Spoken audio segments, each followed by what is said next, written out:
Salut tout le monde, nouvel épisode de Boost ton snack. Comme chaque semaine, je pars à la rencontre de professionnels de la restauration qui veulent développer leur business.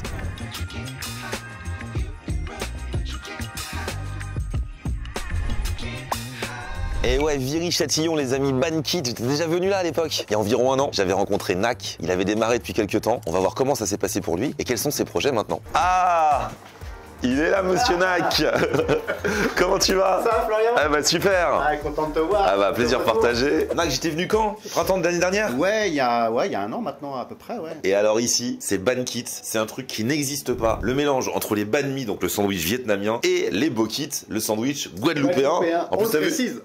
J'y étais récemment. Ouais, j'ai vu ça, ouais, j'ai vu que t'es parti là-bas. Ouais, tout à fait. J'en ai mangé des bokit. Ici, tu prends un vrai bokit, mais par contre, tu mets à l'intérieur des garnitures issues de la cuisine plutôt asiatique, voilà. C'est ce qu'on trouve dans les banh mi généralement. Donc le banh mi en lui-même, c'est typiquement c'est surtout la coriandre, les pickles de carottes, et puis après toutes les saveurs comme poulet, bœuf, citronnelle, toutes les saveurs asiatiques que tu peux trouver dans un sandwich vietnamien. Exactement. Et donc, du coup, on a mis dans le pain du bokit. Et franchement, ça peut paraître bizarre à certains, hein, mais c'est trop bon. Donc je suis trop content de venir. Il y a des nouvelles recettes ou c'est... Il y a une nouvelle recette par rapport à ta dernière visite. On va en parler tout à l'heure. Voilà, t'avais goûté le bœuf claque qui a fait un gros succès, mais il y en a d'autres maintenant. Alors du coup, suite à la vidéo, ça va, qu'est-ce qui s'est passé? Ouais, on a eu en tant qu'entrepreneur, voilà, des hauts et des bas. Suite à ta visite, c'est monté en flèche, donc voilà, il y a eu pas mal d'engouement sur ce produit. Et puis on a ouvert un restaurant à La Réunion et un autre dans le 91 à Évry, mais avec, je pense, des soucis de stratégie qu'on a rencontrés. Du coup, La Réunion, par exemple, on a rencontré des difficultés sur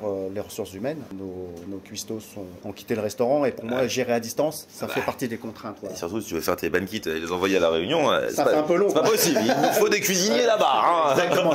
Et oui, voilà, ça fait partie des problématiques de la restauration, forcément. L'équipe, hein, c'est ce qui est important. Et pourquoi ils sont partis? T'es pas gentil avec eux? Non, nous on est toujours gentils avec notre équipe, mais je pense que peut-être que le coût de la vie est cher, peut-être que... Enfin, chacun a ses propres raisons pour se lancer dans la restauration. C'est pas un boulot facile, donc comme moi je produis, donc je sais le temps que ça prend, voilà, il y a la pression, il y a forcément le rush quand il y a des équipes, donc moi je pense que le coût de la vie, peut-être le salaire aussi, mais nous on paye bien, on arrive à essayer de récompenser les compétences de notre équipe. Voilà, on fait tout pour. Maintenant, après, les décisions, les choix, on peut pas trop l'expliquer. Donc du coup, ouais, La Réunion, c'était pas le moment, ça l'a pas fait. Et votre autre adresse à Évry? C'était à Évry, avec un incubateur qui était censé nous accompagner dans le développement justement de cette marque. Et ben, on rencontre d'autres problématiques, forcément. Donc les mauvais partenariats, le choix des partenaires.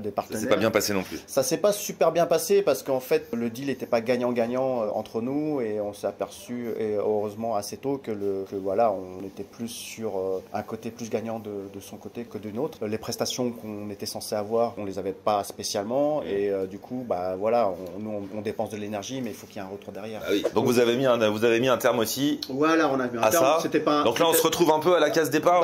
Ouais. Il n'y a que celui-ci. Mais et vous l'avez pas fait pour rien, parce que vous avez tiré des enseignements. Exactement, l'expérience. De l'expérience, voilà.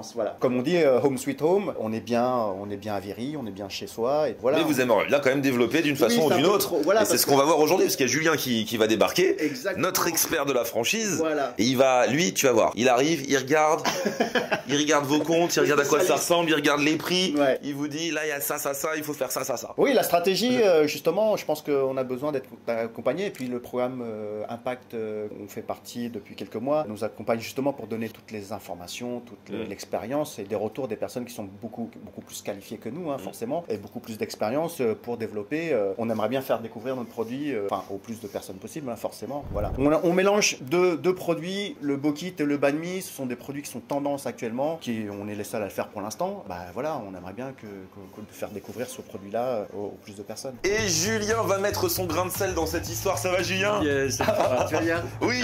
Alors, bien, toi, t'es jamais venu chez Bankit? T'as jamais mangé ici? Jamais venu, ça a l'air délicieux, et la question posée, je crois qu'on la connaît chez tous les restaurateurs qui veulent innover. Dès que tu as une nouveauté, dès que tu tentes quelque chose, et là, Dieu sait si, me semble-t-il, on tente quelque chose, va se poser la question de combien de temps il te faut pour pouvoir tenir pendant que tu mets au point ton concept, tenir financièrement. Et le sujet qu'on va voir et qu'on dénouera après, c'est qu'est-ce qu'il faut bien piloter, qu'est-ce qu'il faut bien regarder comme chiffre pour avoir le temps de sereinement mettre mettre au point son concept et aboutir à un concept rentable. Parce que là, on est vraiment sur un produit novateur qui fusionne deux univers, mais c'est vrai que les gens, ils peuvent se dire j'y vais pas, je mange pas, tu vois. C'est ça, il y a toujours un petit temps d'adaptation quand on est innovateur. Il faut être dans ce qu'on appelle le time to market, c'est-à-dire être là au bon moment avec le bon produit. On en a vu beaucoup, des produits à succès. Des produits importés, par exemple, comme le Pokéboil, tu vois, qui n'existait pas. Le sushi même, qui a été importé, qu'on a découvert d'un coup. Mais est-ce que c'était le bon moment pour l'introduire?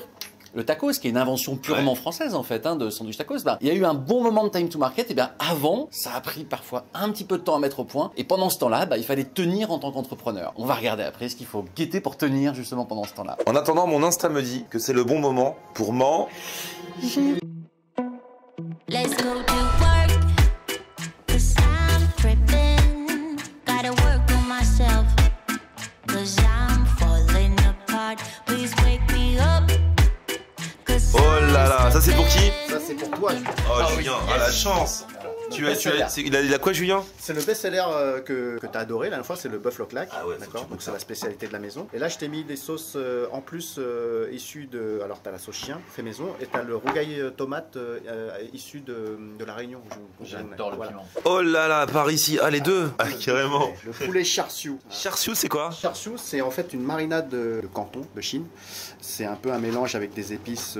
Alors, il y a 5 épices et le hoisin, c'est un peu le barbecue chinois. Bah oui, c'est la sauce avec laquelle on fait le canard laqué à la pékinoise. C'est trop bon. Soit avec du porc à la sauce rouge ou le poulet à la sauce rouge.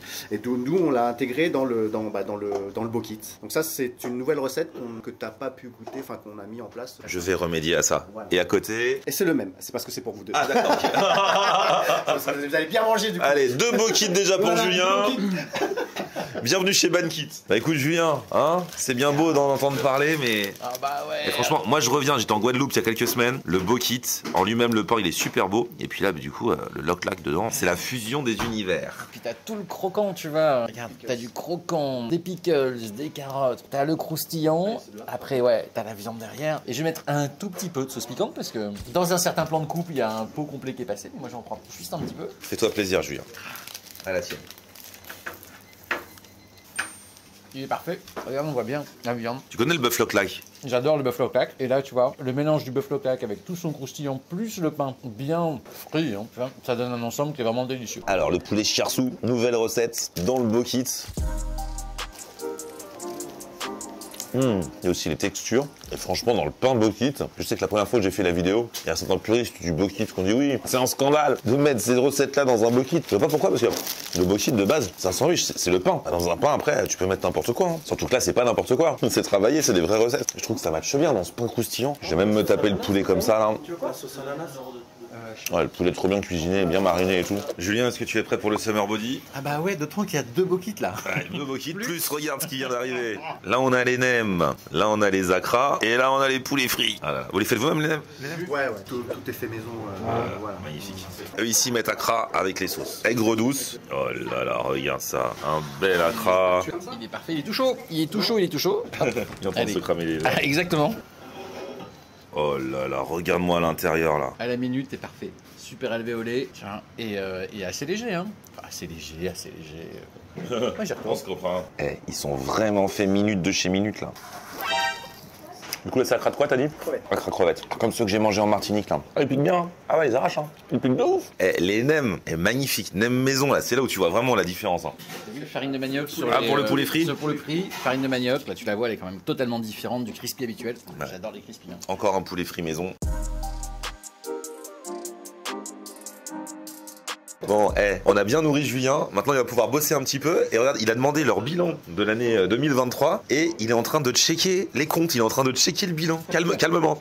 Est-ce que le restaurateur devient immensément riche ou est-ce qu'il bosse dur, tu vois, pour arriver vraiment à délivrer quelque chose de très très bon à ses clients? Bah, on a la preuve par les chiffres là. Hein. Alors? Écoute, ce qui est cool, c'est qu'avec un produit totalement innovant, on arrive au seuil de rentabilité. C'est-à-dire qu'on arrive à ne pas perdre d'argent. Est-ce qu'on en gagne pour autant? C'est pas dire. Tu sais, pour un snack, on est aux environs de 15 à à 20 000 € hors taxe par mois. En dessous, c'est un peu compliqué d'y gagner de l'argent. En général, il faut au minimum en chiffre d'affaires faire 15 à 20 000 € par mois. Donc ça, c'est un tout premier point qu'on regarde, c'est le montant du chiffre d'affaires. Bien sûr, ça va dépendre de plein de paramètres, mais dans le format snack, c'est ça. Après, l'autre truc qu'on regarde immédiatement, c'est combien coûte la nourriture qu'on achète, qu'on va transformer, la matière brute, qu'on va transformer, ce qu'on appelle le food cost. Ouais. Alors là, j'ai une ligne magnifique avec mes achats, tu vois, où c'est marqué achat de matières premières et autres approvisionnements. J'ai donc 105 000 €. 105 000 €, ça veut dire qu'on a 44% du chiffre d'affaires, je l'ai calculé avant, 44% du chiffre d'affaires qui est constitué par le food cost des achats. C'est un petit peu élevé. En restauration, on est à 30-35% maxi. Donc ça veut dire que là, peut-être qu'on vend pas tout à fait assez cher, peut-être qu'on a un petit peu de perte, peut-être qu'on a la main un peu lourde, peu importe. De toute façon, on est un petit peu au-dessus des ratios. Pourquoi? Parce que derrière, on a un montant de charge ici qui va être de 100 000 € et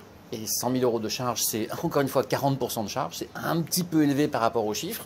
Et puis tout à la fin, on voit le résultat qui nous reste. Il faut savoir que ici, les entrepreneurs ne se payent pas. Et donc, ils ont un résultat qui est de 10 928 €, c'est-à-dire 800 € par mois. Donc, pour pouvoir faire tourner une affaire, les règles à respecter, c'est qu'il faut toujours bien surveiller ses achats. Pas plus de 30% du chiffre d'affaires, 35 grand maximum. Bien surveiller les coûts salariaux. Pareil, pas plus de 30-35%. Déjà, quand on a les achats et les coûts salariaux qui dépassent les 60-70%, c'est un peu tendu. Le reste permet de payer les charges, dont le loyer. Alors, on a un petit loyer ici, donc ça va. Et puis, il va te rester à la fin le bénéfice. Et le bénéfice, il peut être royal, certes dans une grosse affaire, très bien gérée, etc. Mais pour la plupart des gens qui ont un restaurant ou qui ont un snack, les bénéfices sont entre 10, 15, 20, 30 000 € pour un chiffre d'affaires qui fait 300, 250, 300, 400 000 € de chiffre d'affaires. Voilà les ordres de grandeur du mythe de la restauration. Voilà ce qu'on a comme chiffre réel dans un bilan. Voilà. Très intéressant. Alors Nac, on en dit quoi? Maintenant, c'est de savoir les axes d'amélioration qu'on peut justement pour aller un peu plus, en termes de bénéfices en fait. Et on voit bien que l'énergie qu'on met, c'est assez compliqué parce que c'est chronophage, c'est énergivore et en fin de compte, à la fin, on ne sait pas si on peut vivre de sa passion. Voilà, dans la restauration notamment. Mais on peut s'améliorer pour aller un peu plus loin là-dessus. Alors justement, tout est dit, c'est on veut vivre de sa passion, donc on est passionné. Mais pour pouvoir vivre de sa passion, il faut être hyper précis sur les chiffres. C'est ça la difficulté de la restauration dont on parle assez régulièrement. Pour être précis sur les chiffres, le premier axe d'amélioration, vraiment le tout premier qui s'impose à tout le monde, c'est ton poste achat-matière. Comment on fait pour optimiser un poste achat-matière quand on est à 44% et qu'on doit tomber à 30-35%? On reprend chacune des fiches techniques de tes produits, c'est-à-dire que pour un produit donné, tu vois par exemple pour le wok, on va calculer combien je vais avoir de coûts pour le pain, combien je vais avoir de coûts pour les protéines, combien je vais avoir de coûts pour la salade, etc. Combien je vais avoir de coûts pour l'emballage, et on gramme, tu vois, chacun des éléments dans la fiche technique, et ensuite, en fonction du nombre de grammes qu'on a dedans, on a ce qu'on appelle la mercuriale qui va donner les coûts au kilo de chacune des matières. Et de cette manière-là, on peut avoir un coût théorique. Et si ce coût théorique nous permet de fixer un prix de vente, par exemple, si on a un coût théorique de 1 €, on sait que derrière, il faut le vendre au minimum 3,50 € pour respecter notre coefficient de 30%. Voilà. En général, on multiplie par 3 ou on multiplie par 4. Mais attention, ce coût, il n'est que théorique. La réalité d'un restaurant, c'est ce qui va être utilisé effectivement. Donc, on a toujours une différence qu'on appelle le GOST, entre le coût théorique et le coût réel des matières. Et il faut absolument arriver à identifier dans tes fiches techniques combien en théorie tu vas gagner et combien en réalité tu gagnes, parce que comme c'est un métier de passionné, on en met toujours un peu plus, on en rajoute toujours un peu, etc. Et on a tendance à aller manger un peu. Donc dans ta fiche technique, il vaut mieux être à 25, 27, parce que en réalité, avec tout ce qui peut se passer, les pertes, etc., tu vas toujours être plutôt à 30, 35. Donc, est-ce que tu l'as fait cette toute première étape? C'est une cuisine artisanale, comme tu as bien vu. Donc généralement, comme tu as dit, c'est une cuisine où on met beaucoup de générosité. Et forcément, moi, dans la cuisine asiatique, on n'a pas l'habitude de calculer les coûts sur les plats. Donc il y en a pour 1, il y en a pour 10, etc. Mais effectivement, on a commencé à travailler là-dessus. C'est pas encore assez précis et je pense qu'il y a une amélioration forcément dans les coûts d'achat parce qu'on n'a pas forcément le bon fournisseur. On travaille avec des fournisseurs qu'on connaît de base, mais je pense qu'il y a peut-être une négociation à faire par rapport à un coût d'ensemble, un volume plus aisé pour réduire les coûts. Des fiches techniques vraiment plus précises parce que c'est vrai qu'il faut calculer le temps, il faut calculer l'énergie qu'on met. Enfin voilà, c'est du coup que nous on fait par amour du produit, on le fait par générosité, mais voilà, maintenant pour retrouver le ROI, le retour sur investissement, va falloir revoir vraiment le process et tu as raison, il va falloir vraiment que je me penche là-dessus plus sérieusement et plus en détail. Quand on aime, on compte pas. Évidemment, cuisine familiale, on va jamais compter la nourriture qu'on va donner à ses enfants, en tout cas si on peut. Donc quand on aime, on compte pas. Mais quand on est restaurateur, si on veut continuer à aimer longtemps, il faut compter un petit peu. Je vois bien, va falloir vraiment, c'est une autre manière, une autre approche. proche, hein, donc du coup, comme tu sais Florian, et comme je t'avais expliqué, je n'étais pas issu de la restauration, donc voilà, c'est vraiment un produit créé par passion, et on a été jusqu'au bout de la passion, et maintenant oui, il va falloir trouver le juste milieu pour être généreux, mais aussi pour que qu'on soit pas à perdre, parce que si on est à perdre, forcément on va pas pouvoir aller un peu plus loin, quoi. Bon bah écoute, j'espère que Julien aura eu de bons conseils, je pense. Non, il a eu de très bons conseils, et puis on va mettre en application ces conseils qui vont vraiment m'aider pour la suite de l'aventure. Bon, bravo à toi en tout cas. Bankit, c'est toujours ici, à Viry-Châtillon, sur cette petite place, ce petit rond-point. Oh là là, on n'est pas bien ici franchement. On est toujours bien. Regarde là, les beaux jours qui arrivent, les petites tables juste devant. T'as kiffé Julien? J'ai adoré, trop gentil. Mot de la fin. Trop gentil, trop familial, c'est vraiment un vrai type, c'est super. Bon. Merci Nak. Merci à vous tous en tout cas. Petit pouce vers le haut si vous avez kiffé la vidéo, vous abonnez à ma chaîne, on se retrouve sur mon Facebook, Florian On Air, et Twitter, Snapchat, TikTok, Instagram, c'est aussi Florian On Air. On aime regarder Florian On Air. Ok. On aime regarder Florian On Air. On aime regarder Florian On Air. Alors tu dis quoi Florian?